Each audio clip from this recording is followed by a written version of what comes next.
परभनी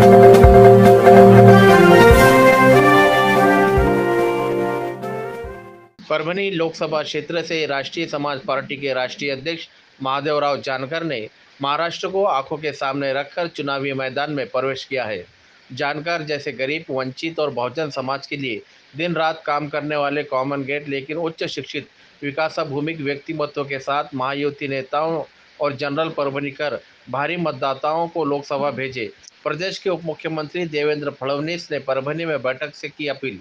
जानकर की राय मतलब सीधे मोदी राय, ये भी याद रखना कहाँ पे था।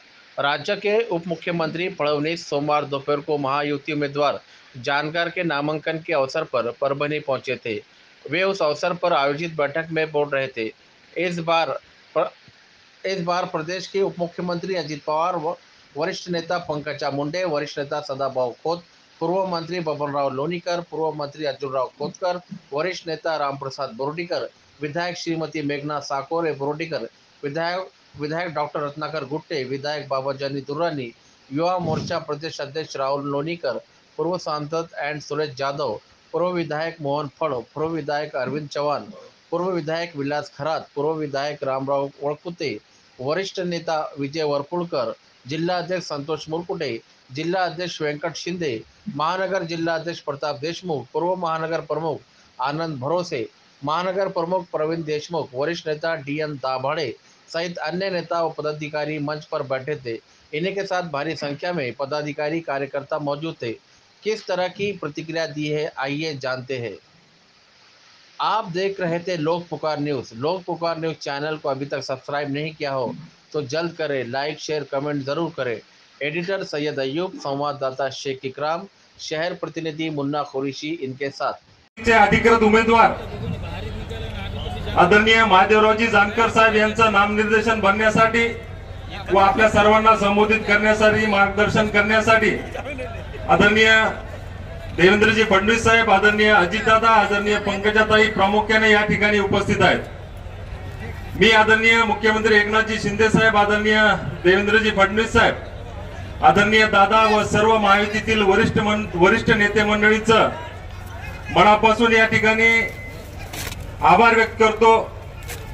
त्यांच्या निर्णयाचे या ठिकाणी स्वागत करतो की त्यांनी जातीय सालोखाट राखण्याच्या दृष्टीने, सामाजिक समतोल राखण्याच्या दृष्टीने प्रत्येक समाजाच्या व्यक्तीला संसदेमध्ये खासदार म्हणून पाठवण्याच्या दृष्टीने घेतलेला निर्णय जे आहे, ज्यामध्ये ही जागा राष्ट्रवादी काँग्रेस पक्षाच्या कोट्यातील राष्ट्रीय समाज पक्षाचे नेते व आपले अधिकृत उमेदवार श्री महादेवरावजी जानकर यांना दिल्याबद्दल मी परभणी व महायुतीतील सर्व आमच्या नेते व कार्यकर्त्याच्या वतीने त्यांचं मनापासून या ठिकाणी त्यांच्या निर्णयाचा स्वीकार करतो व स्वागत करतो।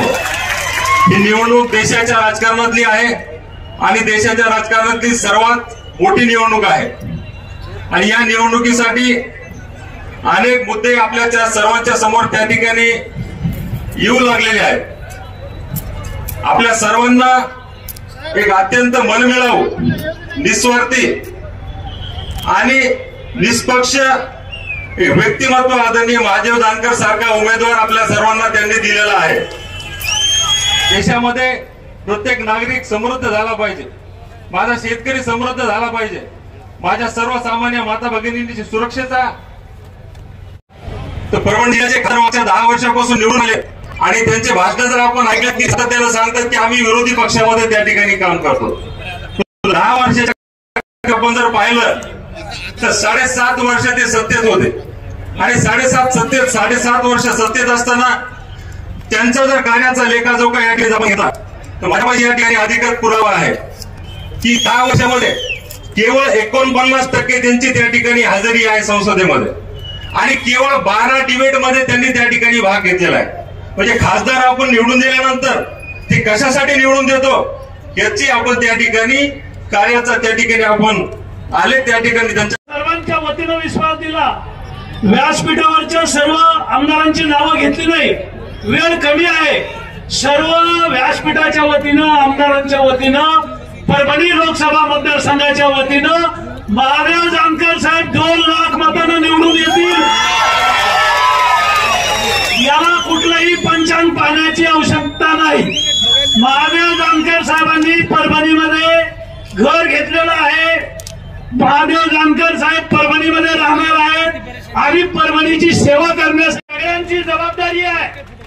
2 लाख मतांना जर त्यांना निवडून द्यायचं असेल तर प्रत्येक समोर बसलेल्या कार्यकर्त्यांनी या निवडणुकीमध्ये मी उभा आहे, माझा पक्ष उभा आहे असं समजून सगळ्यांना मिळून काम करायचं आहे. परभणी लोकसभा जगात जर्मनी आणि भारतात परभणी. इथलच्या खासदारांनी टीका केली महादेव जानकर हे बाहेरचे आहेत. महादेव जानकर साहेब बाहेरचे आहेत तर इथलचा परभणीचा खासदार लातूरचा आहे. या वेळेला चारी मुंड्याची निष्क्रिय माजी खासदारांना धडा शिकवायचा आहे. या लोकसभा मतदारसंघात त्याने कुठलंही काम आणलं नाही. मोदीजींच्या विकासाच्या योजनेची नारळ फोडली. महादेव जानकरांच्या रूपानं परभणीला एक कुशल नेतृत्व, अभ्यासू नेतृत्व, तरुण नेतृत्व, उच्च शिक्षित नेतृत्व अशा प्रकारचे खासदार दिलेले आहेत. माननीय शिंदे साहेबांचा आशीर्वाद, माननीय देवेंद्रजीचा आशीर्वाद, माननीय अजितदादा पवारांचा आशीर्वाद, माननीय नरेंद्र मोदीजींचा आशीर्वाद जानकरांना आहे. आमचे उमेदवार नरेंद्र मोदी आहेत, अर्थातच महादेव जानकर आहेत. मी जास्त वेळ घेत नाही. मी दादांच्या लक्षात आणून देऊ इच्छितो, मी सुद्धा या लोकसभा मतदारसंघात संपर्क मंत्री होतो. माननीय नितीनजी गडकरी यांनी आम्हाला या लोकसभा मतदारसंघात 7,000 कोटी रुपयाचा निधी दिला होता. अर्थातच तो देवेंद्र फडणवीस साहेबांमुळे मिळाला होता, कारण त्यांच्या मंत्रिमंडळात मी मंत्री होतो. 7,000 कोटी रुपये. काय अवस्था होती गंगाखेड परळी रस्त्याची, काय अवस्था होती जिंतूर वाटूर रस्त्याची. हे सारे डांबरीकरणाचे रस्ते, सिमेंटचे रस्ते 7,000 कोटी रुपये केंद्र सरकारनं दिले. माननीय देवेंद्र फडणवीस साहेबांनी, आमच्या पंकजाताई मुंडे ग्रामविकास मंत्री होत्या, माननीय सुधीर भाऊ, माननीय बांधकाम मंत्री चंद्रकांतदादा 3,000 कोटी रुपये दिले. आणि एकाच दिवशी या परभणी शहरामध्ये 50,000 लोकांच्या उपस्थितीमध्ये, 30,000 महिलांच्या उपस्थितीमध्ये या परभणी लोकसभा मतदारसंघात 10,000 कोटी रुपयाच्या कामाचे ई उद्घाटन झाले होते. आणि जगात जर्मनी भारतात परभणी करायचं असेल तर महादेव जानकरांना निवडून द्या. हे खरं आहे की राजा शिटेकरांना उभं राहायचं होतं.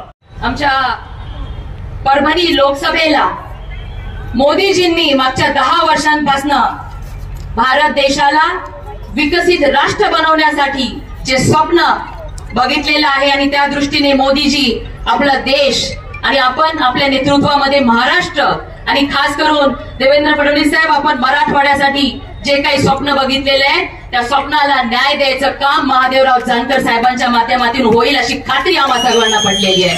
कारण की एक सुशिक्षित असं नेतृत्व, सुशिक्षित असा उमेदवार आम्हाला या ठिकाणी आपण दिलेला आहे. साहेब, भारतीय जनता पार्टीचं या परभणी लोकसभा मतदारसंघामध्ये आमचे घाडगे साहेब आलेले, घनसावंगी मधनं लोणीकर साहेबांनी सांगितलं, परभणीमध्ये आदरणीय बोर्डीकर साहेबांच्या नेतृत्वामध्ये या ठिकाणी मोहन भाऊ आहेत.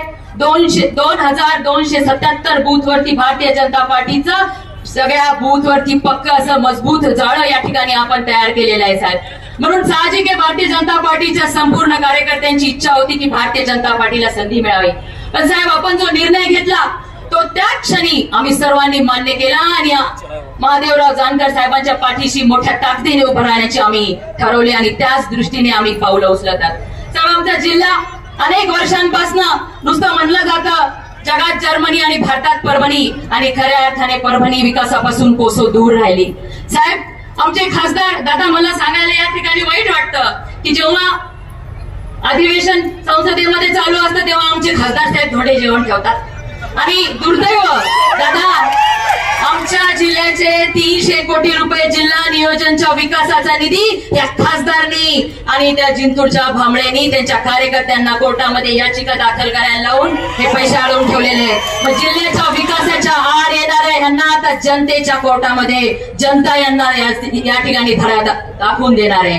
बाबाजानी खासाहेब सुद्धा या ठिकाणी पाथरीमध्ये चांगल्या पद्धतीने त्यांनी सुद्धा ह्या महायुती जिल्ह्यात आणि परभणी लोकसभा मतदारसंघातून जास्तीत जास्त लीड हे आम्ही महादेवराव जानकर साहेबांना देण्याचा प्रयत्न करू। आणि या परभणी लोकसभा मतदारसंघात अजितदादा आपल्यालाही आठवत असणार 2014 मध्ये जरी रामप्रसाद बोर्डीकर साहेब ह्या युतीसोबत नव्हते पण त्यांनी ठरवलं आणि आतापर्यंतचा इतिहास आहे 6 लोकसभांचा इतिहास आहे रामप्रसाद बोर्डीकर साहेब जेव्हा जेव्हा युतीच्या उमेदवाराच्या पाठीशी राहतात तेव्हा तेव्हा या ठिकाणून युतीचा उमेदवार निवडून आलेला आणि यावेळेस देखील महायुतीचा उमेदवार आपल्याला निवडून आणायचा आहे। कारण की देश जो मोदीजींच्या नेतृत्वामध्ये देश जो आदरणीय देवेंद्र फडणवीस साहेबांच्या नेतृत्वामध्ये आदरणीय दादांच्या आदरणीय शिंदे साहेबांच्या नेतृत्वामध्ये प्रगती करणारे त्यामध्ये आता आपल्याला मागे राहायचं नाहीये। या प्रगतीच्या या विकास रथामध्ये आपल्याला पुढे जायचं आहे म्हणून आज सर्वांनी निश्चय करून जायचा आहे की महादेवराव जानकर साहेबांना आपल्या बूथवरून सगळ्यांनी लीड द्यायची। मेरा बूथ सबसे मजबूत हाच मंत्र सगळ्यांनी या ठिकाणाहून घेऊन जायचा आहे आणि मला खात्री आहे की आपल्या परभणी लोकसभा मतदारसंघातून जास्तीत जास्त लीड आपण आपल्या महायुतीच्या उमेदवारांना देऊ। साहेब आपल्या मार्गदर्शनाखाली निश्चितच आम्ही लोणीकर, सदाभाऊ खोत, रत्नाकर गुट्टे, बाबा जानी दुरानी, मेघनाताई बोडीकर, रामप्रसाद बोडीकर, मोहन पॉल, संजय खिनीकर, रिपब्लिकन पार्टीचे, पीएनपी पार्टीचे, भाजपचे, राष्ट्रवादीचे, शिवसेनेचे आणि सर्व मित्र पक्षाच्या नेत्यांचा आभार। मी आपलं परभणीकरांना एवढं सांगू इच्छितो महायुतीनं राज्याचे दुसरे उपमुख्यमंत्री अजितदादा मी तुमच्या तिघांचा ऋणी आहे आणि आपलं सरकार आणण्यासाठी एक सामाजिक बेबनाव करण्यासाठी तुम्ही जी मदत केलेली आहे 70 वर्षात या उपेक्षित समाजाला संधी दिली नाही पण तुम्ही मंडळींनी संधी देण्याची भूमिका केली आहे। मी माझा पक्ष आणि माझी ताकद असाल तिथं महाराष्ट्राच्या कानाकोपऱ्यात महायुतीच्या माग उभा राहण्यासाठी मी वचनबद्ध असाल एवढं सांगू इच्छितो। बांधवांनो या नेत्यांनी ठरवलं अमित शहा असतील मोदी साहेब असतील त्यांचाही धन्यवाद देईल। अजित दादा आजपर्यंत आम्हाला संधी मिळाली नाही। देवेंद्र फडणवीसच्या मंत्रिमंडळात 2 कॅबिनेट मंत्री होते, एक इंजिनियर आणि प्राध्यापक होता आणि दुसरा राज्यसभेला पाठवला तो डॉक्टर होता। पंकजाताई तू माझी बहीण आहेस, मला हेच सांगायचं आहे राजकीय भागीदारी देण्याची भूमिका कुणी केली असाल तर ह्या माणसाने केलेला आहे म्हणून मी त्यांचं अभिनंदन करतो। अजितदादा विटेकर, राजेश विटेकर असाल, लोणीकरचा चिरंजीव राहुल असाल किंवा आमचे वयोवृद्ध नेते रामप्रसाद बोर्डीकर असतील किंवा आमचे मित्र अर्जुन खोतकर असतील या चौघांना मी शब्द देतो अजितदादा आणि देवेंद्र फडणवीस माझ्याजवळ आहेत, राजेश विटेकर तुला खाली ठेवणार नाही शब्द देतो। आणि तुम्हाला मी सांगू इच्छितो मी खासदार जरी झालो तरी तुम्हाला विचारल्याशिवाय मी सही करणार नाही कारण मला बायका पोरं नाहीत, घर नाही, दार नाही। रेल्वे स्टेशनवर सुद्धा मी झोपू शकतो आणि जसा वाराणसीचा विकास आहे, जसा नागपूरचा विकास आहे, जसा बारामतीचा विकास आहे तसा परभणीचा केल्याशिवाय महादेव जानकर शांत बसणार नाही। अरे मी बी एका पक्षाचा राष्ट्रीय अध्यक्ष आहे, मोदी साहेब मला ओळखतात, नड्डा साहेब ओळखतात, राष्ट्रीय अध्यक्ष अजित पवार मला ओळखतात, राष्ट्रीय अध्यक्ष एकनाथ पवार मला विगळतात। मी त्यांना स्वतःसाठी मागाय काय येणार नाही, त्यांना सांगेन की माझ्या परभणीसाठी काहीतरी द्या म्हणून त्यांच्या दारात मी जोडी पसरायचा आहे। आणि मला माहित आहे संभाजीनगरचा विकास आहे, नांदेडचा विकास आहे, लातूरचा विकास आहे, त्याच्या धर्तीने जर परभणीचा विकास नाही झाला तर महादेव जानकर पुन्हा तुम्हाला येणार नाही हे संश्वास देतो। आणि मी इथं राहणार आहे, एक घर घेतोय मी आता, काळजी करू नका। मी 35-40 वर्ष फिरतोय, इथं एक छोटासा बंगला घेतो आणि महिन्यातून तुमचं काम कलेक्टर एसपी साऱ्यांच्या साक्षीने करण्यासाठी मी प्रयत्न करीन एवढं अभिवचन देतो। मला इंग्लिश येतं, 17 भाषा येतात दादा, 17 भाषा येतात। खासदारकीच्या ठिकाणी इंग्लिश चांगलं लागतं, हिंदी चांगलं लागतं आणि मला ते चांगलं येतं। त्यामुळे मोदी साहेबांपाशी बसून कसा फंड आणायचा आहे, देवेंद्र फडणवीस साहेब आहेत अजितदादा एकनाथ शिंदे आहेत, त्या तिघांच्या हाताला धरून मी विनंती करू शकतो, एवढी ताकद तुम्ही द्यायची भूमिका करा. आणि माझी आपल्याला विनंती आहे, मी महायुतीचा उमेदवार आहे, मी 47 ठिकाणी यंदाची मदत करायला जाणार आहे. मला एका ठिकाणी फक्त तुमची मदत पाहिजे, मी एक खासदार होणार आहे. पण माझी तुम्हाला विनंती आहे, सर्व तन मन धनानं साथ देऊन हे करण्याचा प्रयत्न करा. आपण मॉडेल पार्लमेंटरी सीट बनवण्याचा प्रयत्न करू, मॉडेल बनवू, स्टार MIDC आणू, एअरपोर्ट आणण्याची सोय करू. एअरपोर्ट देखील रेल्वेच्या दृष्टीने देखील आपण वॅगन आणि बोगिंग करण्याचा प्रयत्न करू. समृद्धी मार्गाला हा जिल्हा जोडण्यासाठी मी विनंती करीन, त्या दृष्टीने आपली प्रयत्न करू. परभणी जिल्ह्यातली लोक मराठवाडा, विदर्भ, मुंबई, पुणे इथं जगायला जातात. मी ह्या नेत्यांना विनंती करीन की आम्हाला स्टार MIDC द्या, आम्हाला रस्ते नाही, विकासाच्या गंगा आणण्यासाठी प्रयत्न करण्यासाठी मी प्रयत्न करीन. माझं कुठं कॉलेज नाही, शाळा नाही, काय भानगड नाही, लग्न नाही, लफडं नाही, कुठं काय नाही, काय नाही. आपला जे आहे ती तुमच्यासाठीच आहे. लोणीकर साहेब काळजी करू नका, माझ्या नंतर नंबर तुमच्या पोरला मिळेल, राजेश विटेकरला मिळेल, मेघना दिदी तुला मिळेल. मी त्यावेळेस देवेंद्र फडणवीसला, अजितदादाला, एकनाथ शिंदेला विनंती करीन की मला युतीला टाका, युतीतनं लढीन, एकदम प्रदेशमध्ये लढीन. त्यामुळे तुम्ही, माझी विनंती आहे, मला तुम्ही दत्तक घेतलेलं आहे, त्या दत्तकचं पारणं चांगलं फिरीन एवढी विनंती करतो. आणि या नेत्यांनी माझ्या विश्वास टाकून मला जागा दिली. राष्ट्रवादीच्या कोट्यातले अजितदादा बारामतीला महादेव जानकर देखील येणार आहे, प्रत्येक मतदारसंघात येणार आहे. राष्ट्रवादीच्या कोट्यातली जागा मिळाली. मला 2-3 महिन्यापूर्वी फडणवीस साहेबांनी बोलले होते, ती जागा आपण असं करून तसं करू. त्यांनी जागा दिली, त्यामुळं आम्हाला ही सीट मिळाली. BJP, राष्ट्रवादी आणि शिवसेनेनंतर आम्हाला संधी दिली, आम्हाला मान सन्मान दिला, त्याबद्दल मी तुमच्या तिघांचं देखील हृदयातनं अभिनंदन करतो. आणि मला दिल्लीला जाण्याची आपण संधी देतात, आशीर्वाद करतात, अशा अपेक्षा व्यक्त करून मी आपल्या जागा घेतो. जय हिंद, जय भारत. मुरकुटे, सौरभ परिहार, उपस्थित सर्व मान्यवर आणि महादेव जानकर यांच्या नामनिर्देशनासाठी आणि त्यांच्या विजयाच्या निश्चयासाठी त्यांच्यावर प्रेम करणाऱ्या आलेल्या सर्व जनता जनांना माझा नमस्कार. जमला मी आज इथे प्रचाराच्या या सभेला आले. मला काल महादेवजी जानकर यांनी फोन केला आणि त्यांनी सांगितलं मी फॉर्म भरतोय, आज 1 एप्रिल आहे. मला आधी वाटलं की एप्रिल फुलच काढले. मला म्हणले नाही, आजच फॉर्म भरणार आहे आणि आज फॉर्म भरण्यासाठी ताई तुला यायचंय. त्यांनी मला फोन नसता केला तरी माझ्या आतापर्यंतच्या परंपरेनुसार त्यांची काळजी घेण्यासाठी आणि त्यांच्या कार्यक्रमाला यशस्वी करण्यासाठी मी हातभार लावण्यासाठी आलेच असते. त्याच्यात कुठल्याही शंका असण्याचं कारण. मला आठवतो तो दिवस जेव्हा महादेव जानकरांच्या कार्यक्रमाला चौंडीला मी आणि मुंडे साहेब गेलो होतो आणि तेव्हा मुंडे साहेबांनी सांगितलं होतं की माझ्या वारस पंकजा मुंडे आहे तरी मी महादेव जानकरांना माझा मुलगा मानतो, तुम्हाला प्रॉपर्टी मिळणार नाही तर राजकीय वारसा नक्की मिळेल असं त्यांनी सांगितलं होतं. त्याच्यानंतर जेव्हा महादेव जानकरांना मारा मिळायची इच्छा होती तेव्हा मला मुंडे साहेबांनी एक काम दिलं होतं आणि तेव्हा महादेव जानकर साहेबांनी बारामतीचे निवडणूक लढली होती. हापशावर आंघोळ करायची, जिथं बाज मिळेल तिथं झाडू बघायचं. जे शेतामध्ये खाणारे शेतकरी बांधव आहेत, आपले मजूर बांधव आहेत, ते खातात तेच खायचं. की कुठल्याही आर्थिक शक्ती न लावता सुद्धा सामान्य माणसाच्या कुणामध्ये झोपडीमध्ये राहून या माणसाने इतिहास केला आणि त्यांच्या पाठीमागे मुंडे साहेबांनी आशीर्वाद उभा केला. एक बहीण म्हणून मी त्यांची साथ दिली.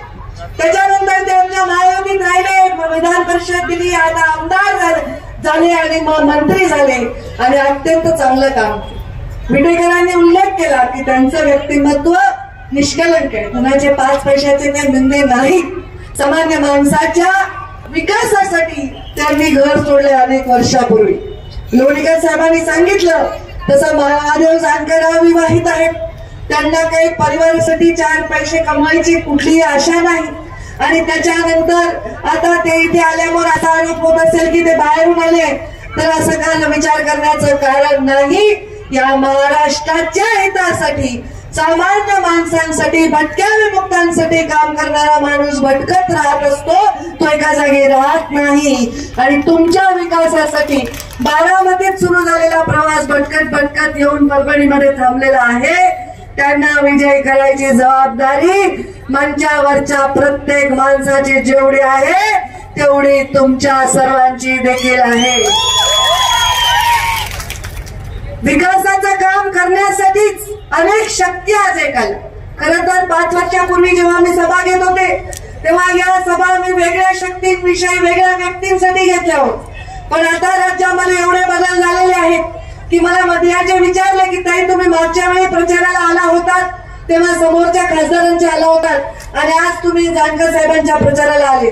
मला महायुतीचे उमेदवार भारतीय जनता पार्टीच्या कोर कमिटीमध्ये महायुतीच्या नेत्यांच्या समवेत ठरलेले आहेत आणि त्यांचा प्रचार करणं जबाबदारी माझी असली तरी महादेव जानकर कुठेही कसेही कोणत्याही चिन्हावर उभे राहिले असते तरी मी त्यांच्यासाठी बहीण म्हणून गेले. एक वेळ भाऊ विसरतो बहिणीला, पण बहीण भावाला कधीच विसरत नाही. त्यामुळे माझी ही जबाबदारी सर्वांगाने आहे. आणि तसंच आपल्या परभणी लोकसभा मतदारसंघाचे महायुतीचे अधिकृत उमेदवार रासपचे सहकारी सर्व प्रतिष्ठित नागरिक मी मनापासून स्वागत करतोय. परभणीच्या विकासाची आस असणाऱ्या आणि देशाला विकासाकडे घेऊन जाण्याची इच्छा असणाऱ्या आदरणीय पंतप्रधान नरेंद्र मोदी यांना आपल्याला तिसऱ्यांदा या देशाचा पंतप्रधानपदी बसवण्यासाठी आपण सज्ज असणाऱ्या सर्व मतदारांचा देखील मी स्वागत करतो. आज एका महत्वाच्या कार्यक्रमाला रिझर्व्ह बँक ऑफ इंडियाला 90 वर्ष झाली आणि त्या कार्यक्रमाच्या निमित्तानं देशाचे पंतप्रधान आलेले होते. स्वतः अर्थमंत्री तिथं होत्या, मी होतो, देवेंद्रजी होते, मुख्यमंत्री होते आणि त्या कार्यक्रमामुळे आम्हाला थोडासा यायला उशीर लागला. फॉर्म भरला गेलेला आहे. आधीच्या अनेक वक्त्यांची भाषणं इथं झालेली आहे. उद्याची निवडणूक परभणीकरांनो, जालनाकरांनो ही देशाचं भवितव्य ठरवणारी निवडणूक आहे. ही गावकीची आणि भावकीची निवडणूक नाही. त्याच्यामुळे त्या निवडणुकीकडे त्या अँगलनी आपण सगळ्यांनी बघितलं पाहिजे. माग ज्याला आपण उमेदवार म्हणून निवडून दिलं त्यांनी 10 वर्षामध्ये काय दिवा लावला आणि उद्या 5 वर्षाच्या करता आता महादेव जानकर आपल्या सगळ्यांचं प्रतिनिधित्व करायला निघालेले. त्यांनी आपल्या सर्वांच्या साक्षीने काय सांगितलं. मित्रांनो, अतिशय सर्वसामान्य कुटुंबामध्ये जन्माला आलेला हा सोबता, परंतु शेतकऱ्याच्या एखाद्या खोली मिळाली तर महादेव जानकर झोपू शकतात, तिथेच आंदोलन करू शकतात. देवेंद्र फडणवीसांच्या मंत्रिमंडळामध्ये मंत्री होते तरी देखील बारामतीला कधी कुठल्या गावामध्ये आल्यानंतर मला लोक सांगायचे दादा कॅबिनेट मंत्री, परंतु तिथं आमच्यामध्ये झोपतात, आमच्यामध्ये भाकरी खातात, आमच्यामध्ये चर्चा करतात आणि लोकांची सुखदुःख समजून घेण्याचा प्रयत्न करतात. अशा प्रकारचा उमेदवार महायुतीनं तुम्हाला दिलेला. ठीक आहे, जागा राष्ट्रवादीची होती. आम्ही बहुजनांचं प्रतिनिधित्व करणारे लोक. युगपुरुष छत्रपती शिवाजी महाराजांनी 18 पगड जातीला बरोबर घेऊन हिंदवी स्वराज्याची स्थापना केली. हे आपल्याला कधी विसरता येणार नाही, नाकारता येणार नाही. आणि उद्याच्या काळामध्ये 543 ठिकाणी देशामध्ये निवडणुका आहेत, परंतु शिवशाहू फुले आंबेडकरांच्या महाराष्ट्रामध्ये 48 जागेच्या निवडणुका आहेत. यामध्ये देखील एकनाथराव शिंदे, देवेंद्रजी, मी आणि आमचे सगळे मित्रपक्ष, सदाभाऊ खोत असतील, आमचे रासपाचे महादेवराव असतील, सचिन असतील, रामदास आठवले असतील, अनेकांची नावं घेता येतील. आम्ही सगळ्यांनी शेवटी हे राज्य बहुजनांचं आहे. इथं शिकवण शिवाजी महाराजांची आहे आणि त्याच उद्देशाने ठीक आहे अनेक जण इच्छुक होते. त्या उल्लेख राजेश आपल्या भाषणामध्ये विटेकर, राहुल होते, कोणिकांच्या घरामध्ये काही जण इच्छुक होते. प्रत्येकाला इच्छा असणं हे काही चुकीचं नाहीये, तो त्यांचा अधिकार आहे, त्यांचा हक्क आहे. परंतु एकदा वरिष्ठांनी एकदा युतीच्या माध्यमाने तिचा निर्णय शिरसावंत म्हणून सगळ्यांनी आज उपस्थित केली त्याबद्दल मी सर्वांना मनापासून धन्यवाद देतो, मनापासून आभार मानतो. मित्रांनो, ही निवडणूक 26/4 मतदान आहे. फक्त 25 दिवस तुमच्या हातामध्ये राहिलेले. फार निश्चित तुम्हाला सगळ्यांना करावं लागेल. प्रत्येक मतदाराच्या पर्यंत पोहोचण्याचं काम खासदार उमेदवार करू शकत नाही, कारण एकट्यानुसार मी पण बारामतीला खासदारकी लढलेली आहे. त्याच्यामुळं बऱ्याचदा आपल्या भाजप, शिवसेना आणि राष्ट्रवादी काँग्रेस आणि आपले मित्र पक्ष या सगळ्या कार्यकर्त्यांना ही निवडणूक स्वतःची समजून लढवावी लागणार आहे. तुम्ही विकासाच्या बद्दल काळजी करू नका. आता हेलिकॉप्टर मध्ये उतरलो आणि येताना मी देवेंद्रजी, महादेव जानकर गाडीत बसलो होतो. बसल्या आम्हाला दोघांना सांगत होते की ह्या शहरामधले रस्ते खराब आहेत, इथं निधी दिला पाहिजे. नितीन गडकरी साहेबांनी, मोदी साहेबांनी बाहेरचे रस्ते, नॅशनल हायवे चांगले केलेले, परंतु समृद्धी महामार्ग हा नागपूर पासून मुंबई पर्यंत गेलाय. आता जालन्यापासून नांदेड पर्यंत जातोय. आमचं परभणी राहतंय, तिथंही काही मार्ग काढा. काळजी करू नका. तुम्ही उद्याच्या 26 अजूनही त्यांना चिन्ह मिळालं नाही. चिन्ह मागितलेलं आहे, परंतु कुठलं चिन्ह मिळेल ते चिन्ह मिळाल्यानंतर त्या चिन्हाचं शेजारचं बटन दाबण्याचं काम आपण सगळ्यांनी, कारण महादेवांना प्रचंड मताधिक्याने मोदी साहेब तिथं पंतप्रधान करण्याच्या करता पाठवा. तुमचे हे रस्ते, तुमचे बाकीचे जे काही प्रश्न आहेत ते सोडवण्याच्या करता, तुमचं मेडिकल कॉलेज आहे ते पण मेडिकल कॉलेज आपल्या महायुतीच्या सरकारने मंजूर केलेलं आहे.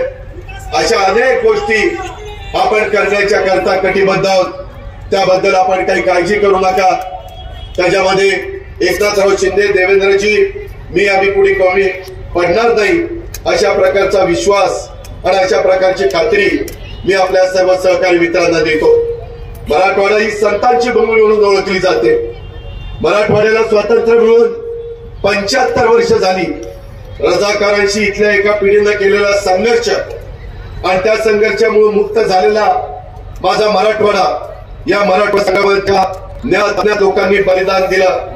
त्यांना देखील मी आजच्या सभेच्या निमित्तानं विनम्र अशा प्रकारचं अभिवादन करतो. आज आम्ही उमेदवार जो काही दिलेला आहे, माझी तुम्हाला सगळ्यांना सांगणं आहे की त्यांनी आपली एक वेगळी ओळख ही महादेव जानकरांनी निर्माण केलेली आहे. राज्यात आणि देशात देखील त्यांची ओळख आहे. गुजरात, कर्नाटक अशा राज्यात स्थानिक स्वराज्य संस्थांच्या निवडणुकांमध्ये त्यांच्या रासपानं स्थान निर्माण केलेलं आहे आणि ते सर्वसामान्य समाजातल्या शेवटच्या घटकाला न्याय मिळवून देणार अशा प्रकारचं महादेवरावांचं नेतृत्व आहे. अत्यंत साधी राणी आणि उच्च विचारसरणी अशा स्वभावाचा हा लोकनेता आज परभणीकरांच्या सेवेसाठी लोकसभेमध्ये पाठवणं आवश्यक आहे. बहुजन समाजाला सोबत घेऊन जाण्याची आमची सर्व महायुतीची भूमिका ही पण आपण सगळ्यांनी लक्षामध्ये घेतली पाहिजे. राजकारणामध्ये चांगले सहकारी जोडणं हे देखील स्वर्गीय यशवंतराव चव्हाण साहेबांनी आपल्याला शिकवलेलं आहे आणि त्यांची शिकवण आम्ही सगळ्यांनी अवलंबलेली आहे. आम्ही चांगले चांगले लोक जोडत गेलेलो आहे.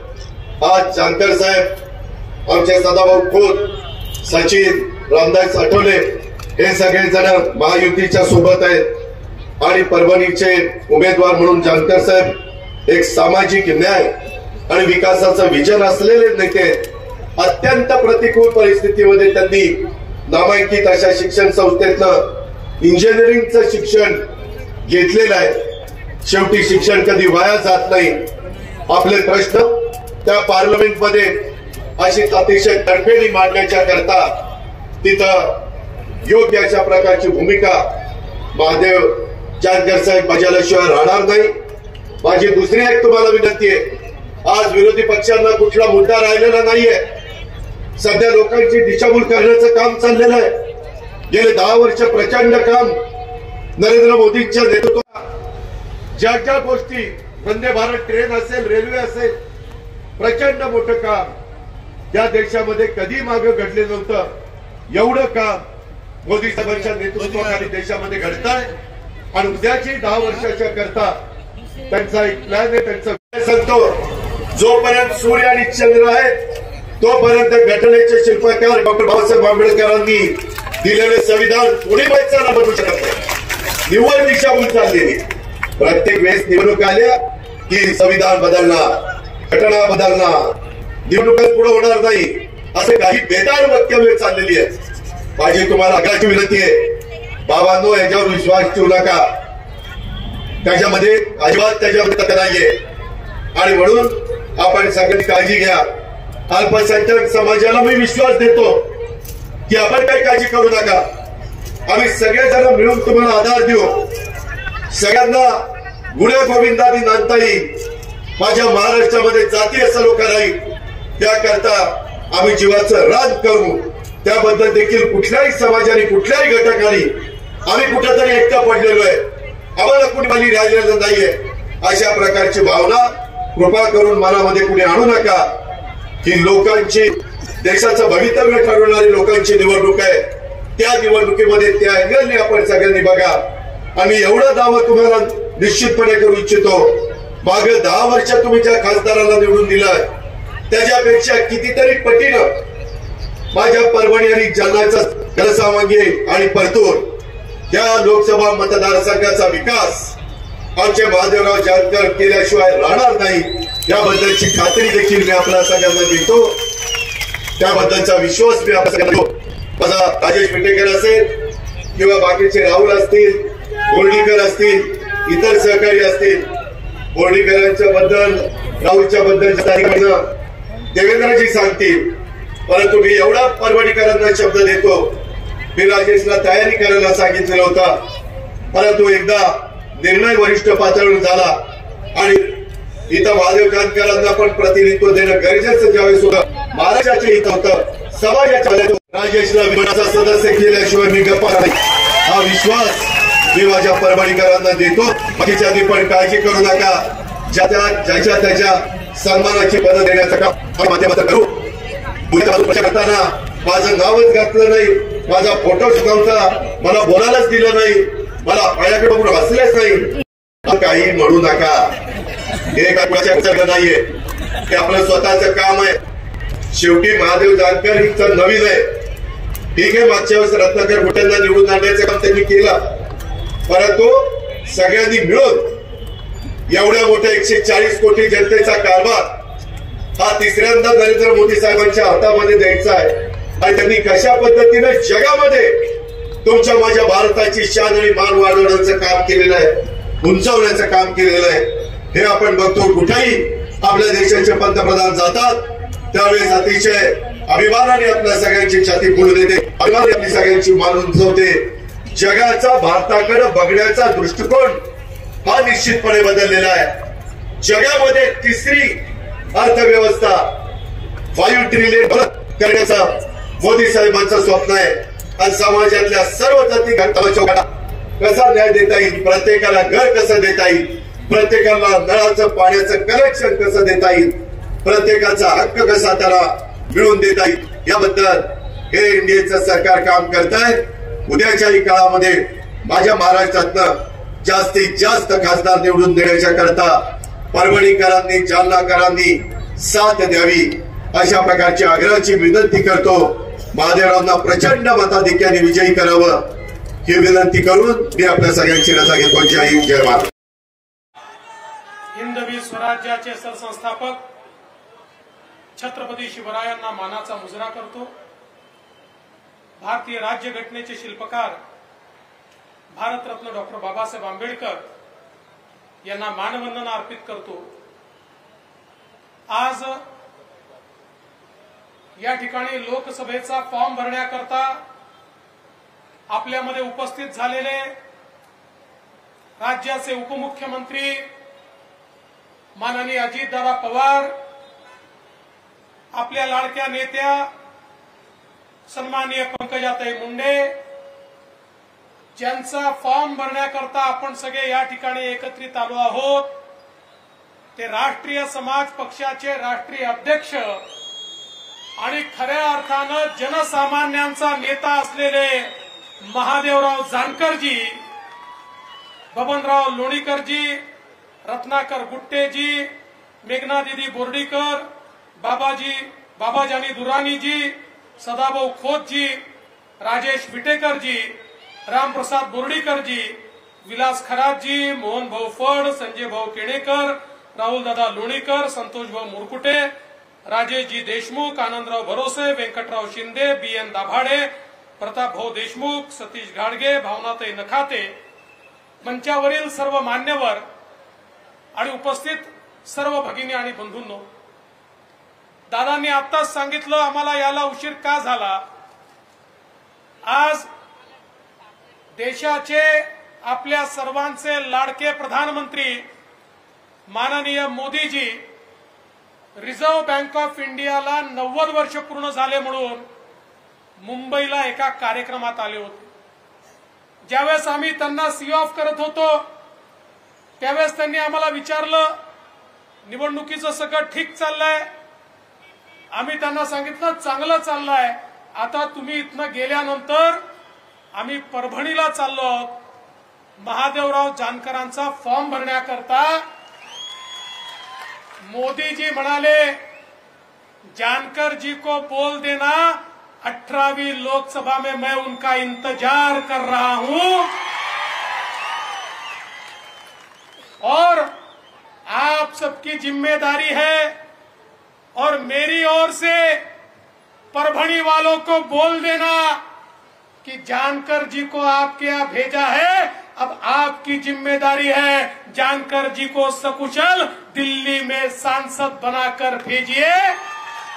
मोदीजींचा संदेश तुमच्यापर्यंत घेऊन आज मी आलेलो आहे. सांगा मोदीजींना जानकरांसारखा एक खासदार तुम्ही देणार का? जानकर साहेबांना दिल्लीला पाठवणार का? बहुमताने पाठवणार का? रेकॉर्ड मताने पाठवणार का? मग मी तुम्हाला सांगतो महादेवराव जानकर मूर्ती लहान कीर्ती महान आहे. 5 वर्ष माझ्यासोबत मंत्रिमंडळामध्ये मंत्री म्हणून काम केलं. कुरकुर नाही, कुरबुर नाही, सातत्याने आपल्या खात्याचं काम अतिशय नेटाने करायचं, सामान्य माणसाकरता काम करायचं आणि 5 वर्षामध्ये 1 रुपयाचा डाग देखील या महादेव जानकरांवर कोणी लावू शकलं नाही. हा मंत्री फाटकाच आला आणि मंत्रिमंडळ गेल्यानंतर फाटकाच राहिला आणि आजही फाटकाच आहे आणि जन्मभर फाटकाच राहणार आहे. म्हणूनच लोकांच्या मनामध्ये त्यांचं घर आहे. अरे महादेव जानकरांची श्रीमंती इथे बसलेले लोक आहेत. महादेव जानकरांची श्रीमंती या महाराष्ट्रातील दीन दलित गोरगरीब आदिवासी शेतकरी शेतमजूर महिला ओबीसी अल्पसंख्याक यांच्या मनामध्ये त्यांच्याबद्दल जी जागा आहे ती महादेव जानकरांची श्रीमंती आहे. आणि म्हणून आम्ही निर्णय घेतला आणि मी अजितदादांचे विशेष आभार मानेन. ज्यावेळी युतीमध्ये ही जागा राष्ट्रवादी काँग्रेस पक्षाला गेली त्यावेळी अजितदादांना आम्ही सगळ्यांनी विनंती केली की दादा या ठिकाणी महादेवराव जानकरांना आपण लढवलं पाहिजे. दादांनी तात्काळ विटेकरांना बोलवलं आणि सांगितलं की आपल्याला महादेव जानकरांना ही जागा दिली पाहिजे आणि त्यांनीही ते मान्य केलं. खरं म्हणजे विटेकर असतील, लोणीकर असतील किंवा आमचे बोर्डीकर साहेब असतील, सगळ्यांनी जोरदार तयारी केली होती. पण आता या तीनही ताकदी आणि मंचावरची सगळी ताकद आता महादेवराव जानकरांच्या पाठीशी उभी राहणार आहे. माननीय शिंदे साहेबांच्या नेतृत्वात शिवसेना असेल, अजितदादांच्या नेतृत्वात राष्ट्रवादी काँग्रेस असेल, मोदीजींच्या नेतृत्वात तर आम्ही सगळे काम करतोय. भारतीय जनता पार्टी असेल, आमची रिपाई असेल, आमचं रासप असेल, आमच्या सदाभाऊ खोतांची रयत क्रांती असेल, मी सगळ्यांची नावं घेत नाही, पण एक अतिशय मोठा अशा प्रकारचं महायुतीचं एक गठबंधन आम्ही तयार केलाय.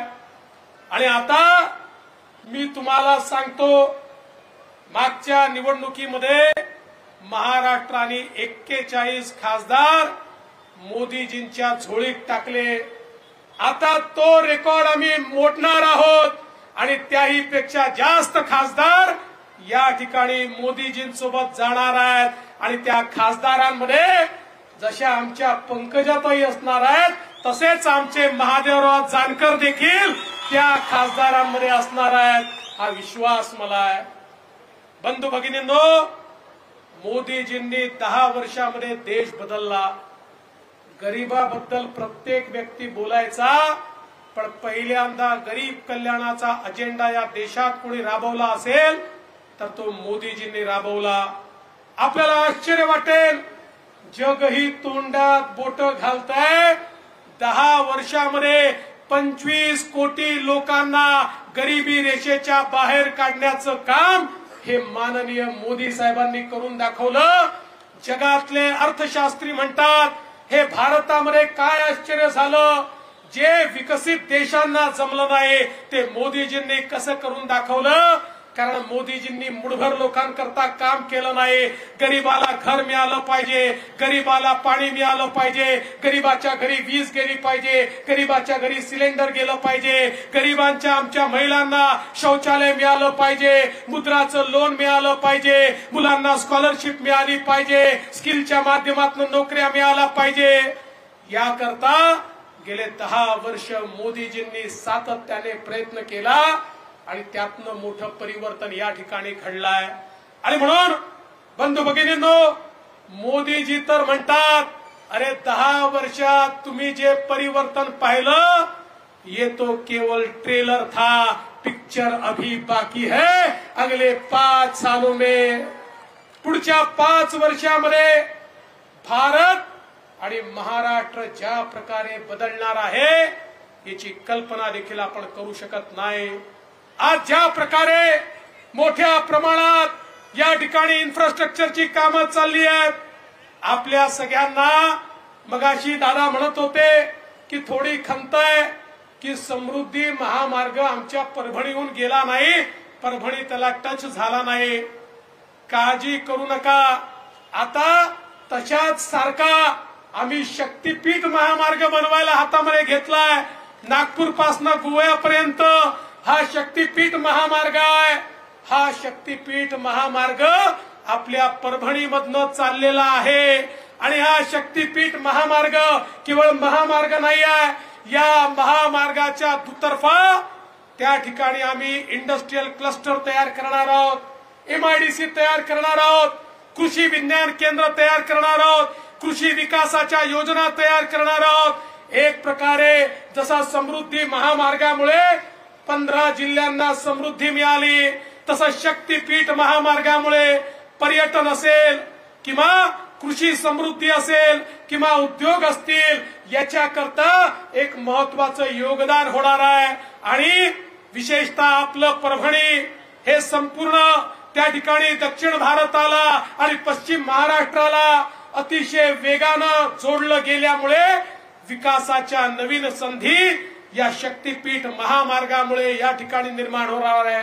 एकीकडे आपण त्या ठिकाणी आपल्या समृद्धी महामार्गाशी कनेक्टिव्हिटी तयार करू आणि दुसरीकडे शक्तीपीठ महामार्ग असणार आहे. या माध्यमातून विकासाची नवीन संधी या ठिकाणी निश्चितपणे तयार होताना आपल्याला पाहायला मिळेल. बंधू भगिनींनो, खऱ्या अर्थानं मोदीजींनी जे विकासाचं काम केलंय ते तर प्रत्येकाकरता या ठिकाणी आहेच, पण खऱ्या अर्थानं एक जर सक्षम खासदार मिळाला तर तो निश्चितपणे या ठिकाणी मोठं परिवर्तन करू शकतो. जुन्या खासदारांकरता आम्हीच मतं मागायचो, पण दुर्दैवाने सांगावं असं वाटतं की ते निवडून आल्यानंतर तुम्हालाही विसरायचे, दिल्लीलाही विसरायचे, लोकसभेलाही विसरायचे आणि विकासालाही विसरायचे. त्यांचा फंडा पक्का होता. निवडणूक आलं की उभं राहायचं, लोकांची मतं मागायची आणि त्यानंतर विकासाला विसरून जायचं.